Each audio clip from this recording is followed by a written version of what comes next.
Prepare yourself, Dan Saiyan. This video is going to be very different than my other videos because I am going to just be speaking off the cuff, and this is almost just like a mini rant on the state of Dragon Ball, but more the state of the Dragon Ball fandom, because right now we are being fed so much Dragon Ball content, guys. So much Dragon Ball content to the point where I can ask you the following question. Would you rather Dragon Ball Super return as an anime? Or would you rather Dragon Ball Super return as a movie? Let me know in the comment section below. I can ask you that question because you know that there is a lot of content out there right now that's coming from Dragon Ball. But all I hear is bitching. All I hear is moaning.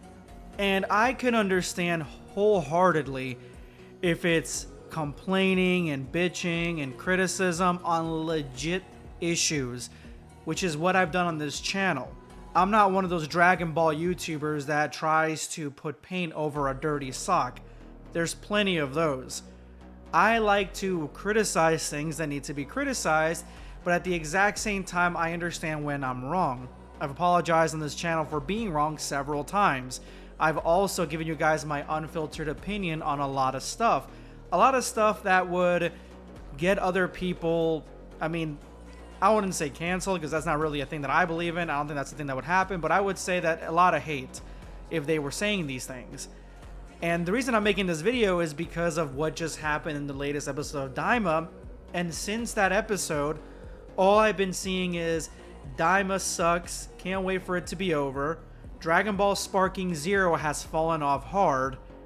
And now that there is an announcement that the manga returns with a mini chapter which is going to focus on Trunks and Goten, all I hear is that it is filler. Why are they even sending this out? This stuff has even filtered on into the fan manga or the fan made stuff. Dragon Ball Deliverance is taking too long to come out. Dragon Ball Kakumi is too long between chapters. Multiverse is really the only thing that's consistent. And the list goes on. Even my Dragon Ball horror series that I review here from King Komodo, his series is really what is giving the Dragon Ball horror community life, which is a niche community that is not anywhere else in the Dragon Ball fandom, and yet all I hear is complaining it's taking too long. So I'm going to tell you guys how every complaint that you guys have, or all the bitching that I hear from, and I'm not saying you guys, my community, the Black Squad, which is a couple thousand of you that are dedicated to that bell. I can be honest, it's a couple thousand of you who are dedicated to that bell and dedicated to commenting. I'm talking about when the algorithm pushes my video out to the masses. The thousands of people or hundreds of people that come after that, they'll be complaining and bitching and whining and moaning about this stuff. And I'm tired of it because there's no basis to any of this complaining. And I'm going to be honest with you. I would love for a consistent anime to be out similar to Dragon Ball Super when it first came out, from Battle of Gods to Tournament of Power. I would love that. While at the exact same time, the manga also consistently being out alongside it. I would love that. I would love for there to be, let's say, another Kakarot style video game, maybe focused on GT, something along those lines. That'd be great. All at the same time. Fan projects to be a little bit faster done. Although in this economy, if they're self-funded, it's something that is not easy to do. I'm telling you right now. So all those things, that would be a great scenario. I would love to have all those things be happening right now. But they're not. They are not happening. We have what we have, and we have quite a bit more than we've had in the past. The Dragon Ball manga went on hiatus after Toriyama passed away, basically. We haven't got anything TV-wise or animated-wise since Superhero a few years ago. And before that, it was a few years before that was Broly. And then almost close to 7 years ago, 6 years ago, was DBS the anime. So before recently, we really haven't gotten anything. But in September, we got Daima. I believe it was September. We got Daima in September. We got Sparking Zero soon after that. I think in October, all at the same time. Those are the two main things that have been consistent. And I'm gonna debunk, kind of, like with my point of view, the issues that you guys have with some of these things. Let me get the quick one out of the way. Sparking Zero fell off. It did not. It did not. Sparking Zero is a dead game. It is not. It is not a dead game. There are thousands of people playing the game right now. It is a fun game, a fun experience. And the Beast Gohan trailer, or superhero trailer, if you want to call it that, was trending on YouTube. It is not a dead game. It just came out. People like to laugh at it because they want to laugh at the Dragon Ball community. Because we have been abandoned for years. And some people are diehard where all they think about is Dragon Ball Super the anime. And that's it. They don't even look at anything else besides maybe Sparking Zero now. That's why people are trying to rage bait by saying these things. Sparking Zero is a fantastic game. It is fun for what it is. Really has no bugs really when it came out. And now we finally get to play as Beast Gohan. It's a great game and it's a lot of fun. Daima, the issues with Daima in the last episode, and the Daima is basically just filler. That's kind of what I've been hearing, especially in my last video where I talked about how Dragon Ball Daima's last episode, there's no issues with it in my opinion. It's very, very much on base for what we've seen in Dragon Ball Z, Dragon Ball Super. Dragon Ball Daima was Akira Toriyama's passion project. He was heavily involved in Dragon Ball Daima.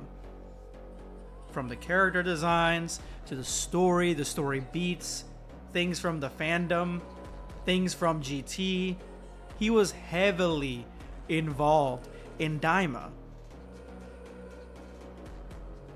Like, this is his last project, guys. And he wanted to give us a present that fit everything. And I think it fits everything perfectly. The adventure, the action, the focus on Goku, the focus on classics, the focus on Vegeta as well. The focus on world building, Demon World, the Kaioshin, all that stuff. It's done expertly and perfectly. Yeah, do Goku and the gang get zapped in the last episode by glorified tasers? Yes. But Goku got shot in the chest by a ring, got shot by a bullet in DBS, got zapped by Miras, and has faced off against the Gammas, who are Super Saiyan Blue level, and their blasters are Super Saiyan Blue level. Not to mention all the various androids that are man-made. The batons that are tasers are not issues. These are not real issues. You guys are upset because they didn't just wipe the floor with these guys. No, it was believable what happened. And they still won. And now we're getting another episode where they're going to face off against the Ginyu Force. It's supposed to be fun, lighthearted, but a lot of momentum, a lot of world building, and a lot of action. And still the adventure element. That's everything that Daima is. Everything that was promised has been kept.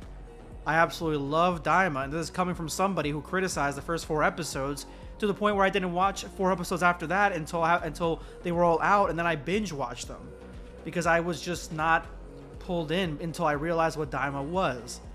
So trust me, I get some of the critics out there, but Daima is meant to be a passion project for Toriyama and a love letter to the fandom and to his world that he created. That is what Daima is supposed to be. The manga returns from Toyotaro, and it's just filler. Yes, I can agree with that one.